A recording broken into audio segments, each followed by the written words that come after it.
لونڈیوں کے مسئلے کی وضاحت، سوال نمبر 1، اکبر علی صاحب ہیں، یہ اکبر علی بیگ۔ قرآن مجید سورۃ المومنون کی آیت نمبر 5-6 کا ترجمہ یہ ہے جو اپنی شرمگاہوں کی حفاظت کرتے ہیں بجز اپنی بیویوں کے یا ان عورتوں کے جو ان کے قبضے میں ہیں، یعنی لونڈیاں۔ اس میں ان پر کچھ ملامت نہیں۔ یہاں پر کون سی لونڈیاں مراد ہیں؟ کیا ان کا رواج آج کل ہے؟ کسی لڑکی کو پیسے دے کر خرید کر لونڈی بنانا تو اسلام میں سخت منع ہے، از راہ کرم تفصیل سے وضاحت کیجیے۔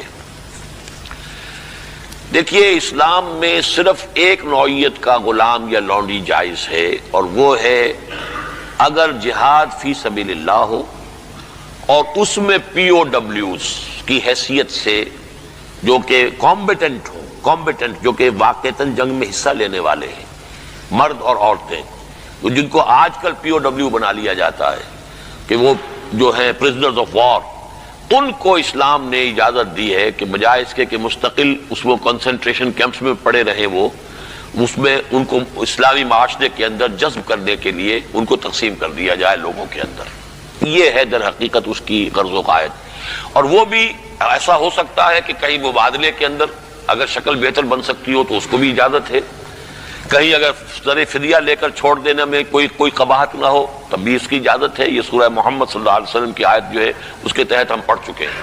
لیکن فرض کیجیے کوئی شکل ممکن نہیں ہے تو پھر کیا کریں؟ انہیں کنسنٹریشن کیمپس کے اندر رکھیں۔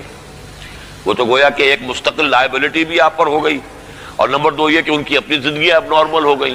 اس کی بجائے ان کو نارمل سوسائٹی میں جذب کرنے کا طریقہ یہ ہے کہ کلاس 2 سٹیزنز کی حیثیت سے وہ مسلمانوں میں اس معاشرے میں دے دیے جائیں۔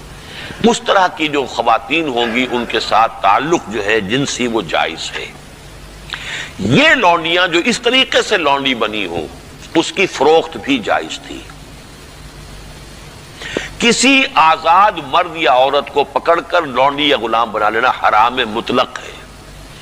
یعنی جو کیا تھا انہوں نے امریکنز نے کہ افریقہ سے پکڑ کر لوگوں کو جو ہے وہ جال ڈالا اور آدمی کو لیا اور لے کر لے گئے اور زنجیروں میں جکڑ کر امریکہ میں لے گئے اور پھر انہیں غلام بنا کر رکھا، یہ حرام مطلق ہے۔ اسلام کی تاریخ اس نوع کے کسی بھی غلط حرکت سے بالکل پاک ہے، خالی ہے، صرف جنگ کے اندر۔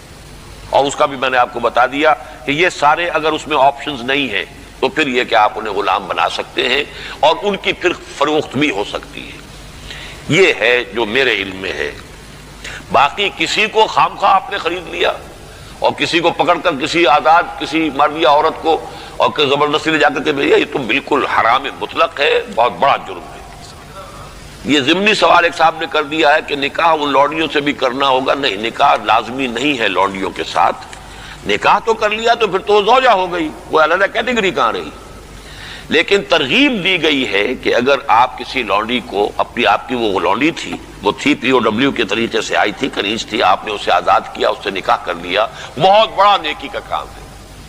تو ایمینسیپیشن جو تھی غلاموں کی اور کنیزوں کی آزادی کے لیے راستہ اللہ تعالیٰ نے یہ پیدا کیا کہ بہت سے گناہ ایسے ہیں کہ جن کا کفارہ یہ رکھ دیا گیا، غلام آزاد کرو، غلام آزاد کرو، اور اسی طریقے سے اس کو بہت بڑا نیکی کا کام قرار دیا گیا۔ فک و رقبۃ، گردنوں کا چھڑا دینا، آزاد کر دینا، یہ بہت بڑی نیکی ہے۔ تو اس حوالے سے اس کا معاملہ اسی طریقے سے کسی لونڈی کے ہاں سے اولاد اگر ہو گئی تو اب وہ ام ولد ہو گئی، اب وہ لونڈی نہیں رہی، ام ولد ہو گئی، اسے فروخت آپ نہیں کر سکتے، وہ آپ ہی کے ہاں رہے گی، لیکن یہ کہ وہ آپ کا اس کا درجہ جو ہے عام کنیز سے وہ بڑھ جاتا ہے۔ یہ تفصیلی قوانین ہے۔ اصولی سوال جہاں تک تھا اس کے حد تک میں نے عرض کر دیا ہے کہ اسلام میں یہ راستہ اب بھی کھلا ہے، اور اس کی حکمت کیا ہے اس پر میں بھی بہت غور کرتا رہا، اس لیے کہ بظاہر تو عام خاص طور پر آج کل کے حالات میں یہ چیز جو ہے ذہن انسان کا اس کو قبول نہیں کرنے کو تیار ہوتا کہ اس طرح کا معاملہ بھی ہونا چاہیے۔ لیکن میں یہ سمجھتا ہوں کہ وہ جو جہاد فی سبیل اللہ آخری دور میں ہونے والے ہیں، جن میں کہ حضرت مہدی اور حضرت عیسیٰ علیہ السلام کا معاملہ بھی ہوگا، اس میں شمجھتا ہوں یقیناً کوئی ایسے مراحل آئیں گے کہ جہاں اس انسٹیٹیوشن کو انووک کرنے کی ضرورت پیش آئے گی، اس کے لیے کہ اس کا راستہ شریعت کے اندر باقی رکھا گیا، کھلا رکھا گیا، اگرچہ اس کے بڑی پابندیاں لگا دی گئیں۔ یہ بھی ہے کہ غلام کو وہی کھلاؤ جو خود کھاتے ہو، وہی پہناؤ جو خود پہنتے ہو، کام کا بھی بوجھ اس پر اتنا زیادہ نہ ڈالو کہ جس کا بہت مشقت والا ہو جائے، کوئی بہت سخت کام ہے تو تم خود بھی اس کے اندر شریک ہو جاؤ اس کے ساتھ۔ یہ ساری چیزیں ہیں، ان کے ساتھ نیک سلوک کرنا، اچھا سلوک کرنا۔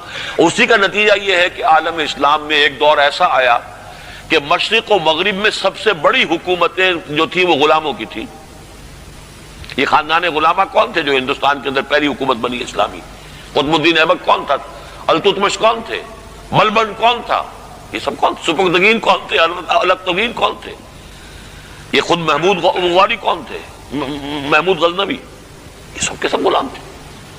اسی طریقے سے ممالک کی حکومت مصر میں، ہندوستان میں خاندان غلامہ اور ممالک مملوک کی جمع ہے، مملوک غلام کو کہتے ہیں. تو ممالک کی حکومت مصر میں عالم اسلام کی دو عظیم ترین حکومتیں غلاموں کی تھیں، اس لیے کہ غلاموں کو وہ سٹیٹس دیا اسلام نے اتنے اونچے، اور ایسے ایسے غلام جو اتنے بڑے اساتذہ بن گئے کہ شہزادے ان کی